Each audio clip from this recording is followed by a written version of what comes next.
These are breaking the state bank. The quality of consumer products is awful, and the boss admits it. Only socialism would take it for so long. In capitalism, we would have gone bankrupt a long time ago. Terence McKenna reports from the Soviet Union, inside the Gorbachev Revolution, tonight on The Journal. 1 week from tonight, Soviet leader Mikhail Gorbachev arrives in the United States for a summit with Ronald Reagan, a meeting that has created hopes for improved relations between the superpowers. The Journal is planning extensive coverage of the summit, coverage that begins tonight with a look inside the Soviet Union. When Mikhail Gorbachev signs the arms agreement next week, part of his agenda will be to take some of the money his country spends on weapons and redirect it into the economy. His plan is based on a radical restructuring of the Soviet economy, a policy he calls perestroika. Tonight, the first of 2 documentary reports by Terence McKenna from inside the Gorbachev Revolution.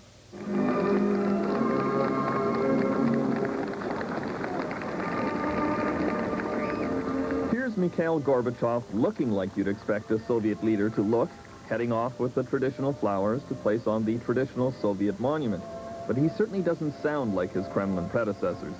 They all used to brag about the triumphs of the communist system and the achievements of the Soviet economy. But he keeps saying that the economy is a total mess, and he's turning away from some key elements of Marxist-Leninist theory. Not only that, he's campaigning like a Western politician, pleading with Soviet citizens to support his policies, commiserating with them about the sorry state of Soviet production.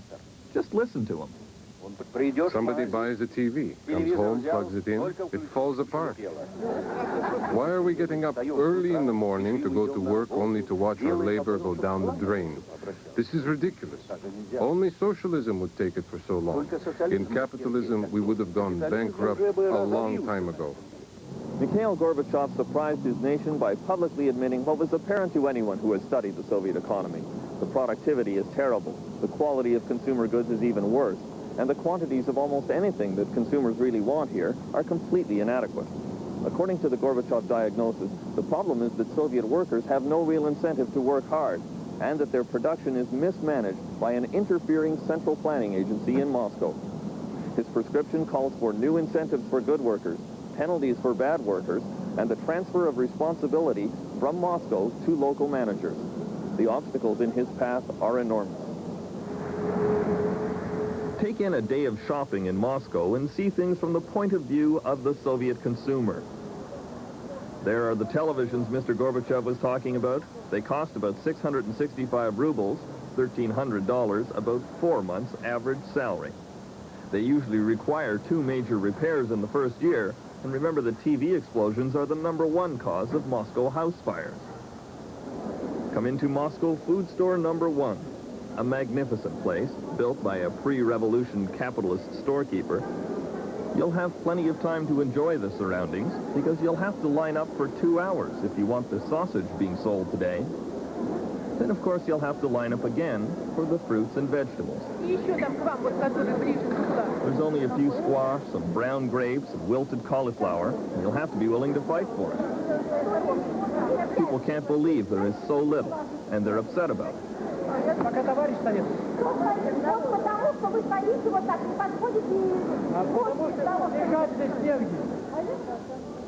Down the street, there's another market, where the atmosphere is more pleasant and the produce more plentiful. This is where the farmers from outlying areas like Armenia, Soviet Georgia, and the Central Asian republics are allowed to come and sell the produce they grow on their private plots, land they're allowed to maintain next to their collective farms. The food is much better here, but there's also a catch.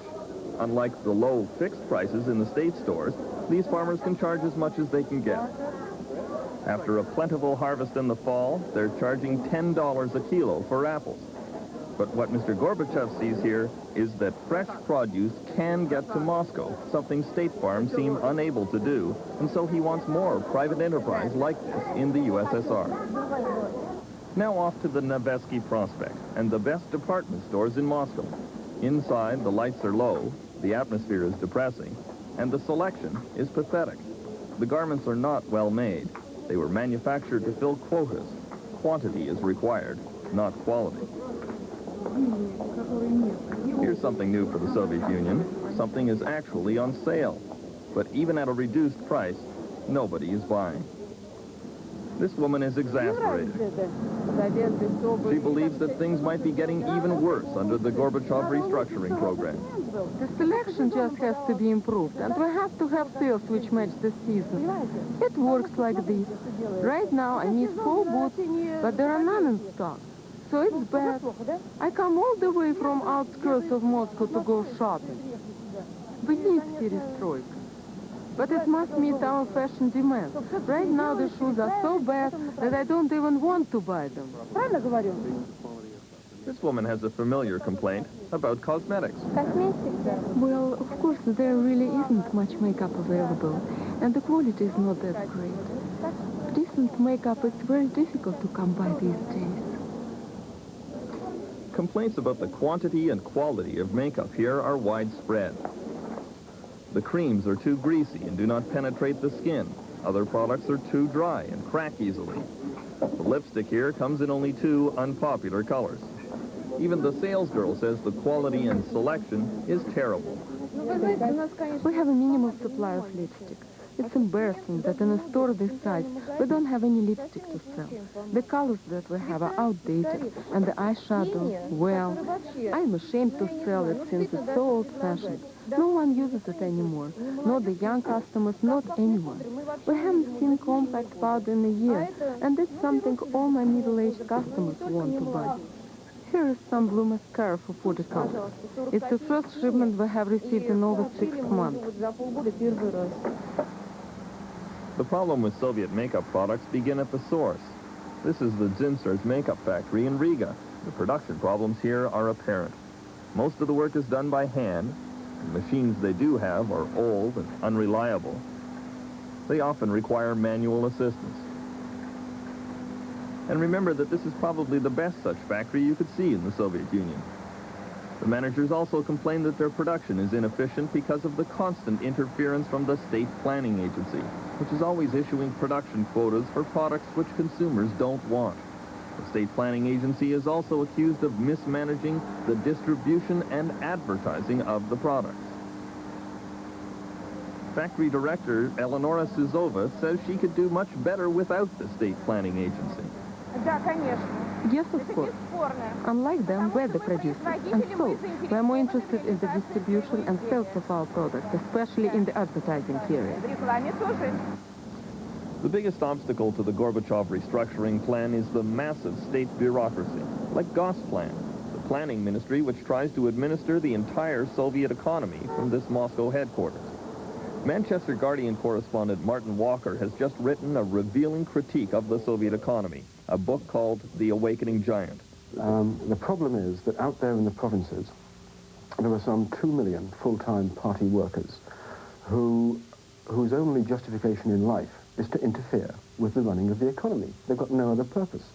And as Gorbachev said in a recent speech, the problem with this economy is that even apart from the party, they've got 1 manager for every 6 workers. Like an ambitious Western business executive, Mikhail Gorbachev wants to attack the overstuffed bureaucracy by cutting deadwood, firing unproductive managers, and rewarding good ones. He has a favorite story about a factory director who did just that. Instead of hiring 10 experts, as the old system suggested, he selected 5 or 6 of the best ones and paid them 500 rubles each. In 1 month, his shop was functioning much better, and soon the entire factory was operating at a higher productive capacity. Oh, you can do the same thing here, but your experts have to be really good. Not everyone is rushing to embrace the Gorbachev vision, but these students seem to like it. It's Frost Day at the Latvian Academy of Agriculture. The new students are acting out their understanding of perestroika. This skit is about how to kickstart the economy. The problems begin with outdated equipment and confused workers. There's too much goofing off. Nobody is pulling their weight.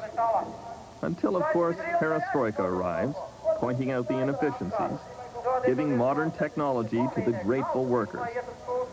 Soon the drunks and slackers are sacked, and the economy is now free to prosper. This Gorbachev idea that Soviet business should more closely emulate capitalist work habits was well received in the Baltic cities like Riga, Latvia, which have only been communist since 1940. The Gorbachev announcement of perestroika signaled the beginning of a race to rebuild the Soviet economy. First off the mark were many entrepreneurs here in Riga, where the ideas of satisfying consumer demand, providing personal incentives, and running businesses for profit were already popular. Today in Riga, anyone who wants to start a private business can come to an office in the city hall, where Valery Andreev is assigned to help them get a permit. Here he's listening to a couple of young fireplace repairmen who want to start their own restaurant. He tells them they'd be wiser to start in a business they know, like household repairs, for example. It'd be cheaper to start up and easier than arranging for premises and a loan from the state to buy equipment. They realize he might have a point. This kind of state encouragement has shown promising results. The Soviet Union has a reputation for boring nightlife and terrible restaurants. In Riga, the Pers Grill Bar is an exception. It's come a long way from the awful food and service it had as a state-run business. Now it's a good example of the individual initiative that Mr. Gorbachev wants. Anatoly Povars was allowed to turn it into a cooperative business where all employees share in the profits. It was an overnight success. The number of customers shot up, and so did the profits. Well, the increase in production right now is 161%. Our profits are greater now because our menu has a greater variety, and of course the quality of our food is much better. We are doing everything we can to please our customers. These private enterprise experiments are spreading quickly around Riga. Up on the roof here is Anatoly Pashkov, who has worked for the state for decades repairing steeples. Now he's been allowed to start a family cooperative, and he's hired his wife Valentina, a former teacher, and his son Vitaly to work with him. He says that being in business for himself has completely changed his attitude towards working. When I was just an ordinary worker, I was not responsible for anything. I didn't worry about the materials. I didn't even worry about the quality of my work. Understand? Before, it was just a matter of doing things. Now I have a big financial responsibility, and that's the biggest load of all. Many Soviet citizens are looking quite skeptically at these private enterprise experiments. They see it as a return to capitalist exploitation. It's a sensitive point for Anatoly Pashkov. You know, there's a lot of talk going around that Pashkov is restoring capitalism instead of roofs. You know, it's just not true. Mikhail Gorbachev is exasperated with the skepticism and resistance to his new ideas, like the law allowing private businesses. He assures people this is not a return to capitalist exploitation. If there is an exploiter, he will be squeezed out quickly. But this is not the problem. The problem is that no one wants to do it. We took a decision, now no one wants to do it. What are we afraid of? We are afraid of ourselves. We are used to doing things one way, and we doubt that anyone born under the Soviet system can work any other way. This is a country which has spent the last 70 years deliberately repressing every possible sign of personal initiative, human creativity, anything that could challenge the authority of the party. Gorbachev is now saying, please, bring us your initiative, bring us your creativity, bring us your democracy. It's going to be very, very hard. There are 8,000 of these cooperatives now, and 200,000 people working in the private sector. But lest you think that capitalism is sweeping across the Soviet Union, remember that's less than 1/10 of 1% of the population. Anatoly Povars points to another key difference from Western capitalism. Remember, we do not set the prices. All prices are fixed by the state, and all restaurants must charge the same amount, so there is no resemblance to capitalism. The state regulation of prices in the Soviet Union is the key issue facing Mikhail Gorbachev. The Soviet population has come to rely on the artificially low prices, especially of basic food items. Take meat, for example. It costs 4 rubles a kilo to produce, but sells for only 2 rubles. All cuts of meat are priced the same, but the best cuts are often stolen before it reaches the store. Customers often complain that only fat and bones ends up on the counter, just one of the abuses in the subsidy system. Bread is an even bigger problem. Here at the main bakery in Tbilisi, Georgia, shoppers are lining up on Saturday morning for fresh loaves. They're paying 30 kopecks a loaf, about 60 cents, but that is less than half the cost of production. In order to provide Soviet citizens with the massive quantities of cheap bread they're used to, the state has had to spend precious hard currency to import wheat from other countries. It's a serious drain on the state treasury. The provision of cheap bread has always been a mainstay of the socialist revolution, but some government officials like Gennady Gerasimov think the price should go up. Bread is ridiculously low, the price. It is ridiculously low, which means that you can, for instance, buy it in the shop and feed it to your cow or goat or chicken. And this is spoilage. Maybe 30% of our bread is spoiled. So maybe we may raise prices, not very high, but still we must raise them, but also somehow to compensate for those who have low wages. Martin Walker says the increase in prices is just one factor triggering a wave of opposition to the Gorbachev reforms. The great irony about Gorbachev's economic reforms is that for the past 70 years, this place has been called the workers' state. And the whole thrust of Gorbachev's reforms is to make the working class pay for them.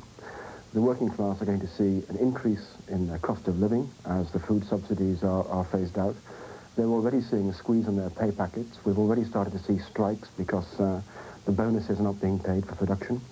And the people who are going to suffer out of the Gorbachev reforms are not just the old and the poor, but also the unskilled or the semi-skilled. In the Soviet workforce, perestroika has created a lot of winners, but there are losers too. Take the collective farms, for example. The workers have been reorganized into teams that compete to fulfill production quotas. The team members can make extra money by exceeding the quotas and also by working more efficiently, saving time and resources like electricity. Foreman Givi Yordanov says the new system has made workers much more vigilant about each other's labor. Since they now depend on each other for the size of their salary, they are much more concerned about how well their colleagues work. There is now a scale by which all work is graded. If one worker is not producing up to par, he is given a low evaluation and is paid accordingly. The problem with this system is what happens to the less productive workers, not only the drunks and the lazy ones, but the older ones who don't work as quickly anymore. They're not wanted on the newly competitive teams of young people, and the state is not sure what to do with them. The problem of unemployment will soon get worse in the industrial sector, too. For decades, many Soviet industries have relied on heavy subsidies from the state. According to the Gorbachev restructuring plan, a lot of those subsidies will be cut off on January 1st. Businesses will have to become self-financing or go bankrupt, a fate previously unheard of in the USSR. When the self-financing rules go into effect and workers start losing their jobs or taking pay cuts, perestroika will become a lot less popular. The revoking of subsidies will create havoc in Soviet industry, which is old and lumbering and already reeling from some earlier Gorbachev reforms, like quality control, for example.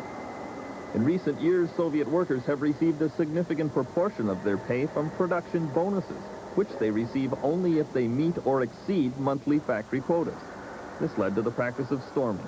At the end of the month, as workers raced to meet the quotas, quality went out the window. Parts no longer met specifications. Assembled goods were slammed together with pieces improperly connected or even missing. Last January, new quality controls were imposed, solving one problem, but creating another. The manager of this Odessa hydraulics plant, Gleb Zabinsky, explains. Recently, the requirements for the quality of production have increased considerably. This means that workers must take more care, which means he must work more slowly, and thus his pay will decrease. This is becoming a big problem because some workers are now receiving smaller salaries. The workers aren't getting their production bonuses, which means the take-home pay of Soviet working class has dropped by between 30 and 50% this year. Now, that is a fairly difficult thing to persuade people to accept when the food price is going up. The banner says, "We realize everything planned by our party," one of those cheerful communist slogans that Soviet workers toil under. In this case, it's also mistaken. Because of the stiff new quality standards, There has been a severe slowdown in industrial growth throughout the Soviet economy in 1987, which is bad news for Mikhail Gorbachev. He has promises to keep. On a Sunday afternoon at the famed Odessa steps, you can find that Soviet citizens have very high expectations from the Gorbachev economic policies, sometimes unreasonably high. Mikhail Gorbachev promised that we would all have houses next year. We're hoping that we and our families will get that. Everyone expects that the future is going to be better than the present. No one believes that it will be any worse. Gorbachev realizes the Soviet economy might have to get worse before it gets better. And he hopes people don't turn against him if that happens. We can't lose any more time. We've already lost a lot. I worry all the time about the feelings of our people. Are they beginning to mistrust perestroika? Do they understand that in order to change such a huge country, when we are already so behind, that we need some time to do it? Not a lot, maybe. And so, we have to be patient. The men in the Kremlin have good reason to be nervous about the public reaction to their tough economic medicine. The combination of pay cuts and price increases has in the past caused riots in socialist countries, including the Soviet Union. Mikhail Gorbachev is gambling that the economic pain of his restructuring plan will be softened by simultaneous increases in political freedom and liberalization. He has asked Soviet citizens to bear with him through the difficulties he expects in the next 18 to 24 months. But it will take a lot longer than that to drag the Soviet economy into the post-industrial age. For the Journal, I'm Terence McKenna in Moscow. Citizens are testing their new freedoms in many ways. There are controversial newspaper stories, powerful new movies, and after a 20-year ban, there is even rock and roll. You could look around at all the new books, movies, magazine articles, and music here and believe that censorship has suddenly come to an end in this country, but it hasn't. Some Soviet citizens have even taken to the streets to expose the limits of the new liberalization. How much freedom can the Kremlin really allow? Inside the Gorbachev Revolution, tomorrow night on The Journal.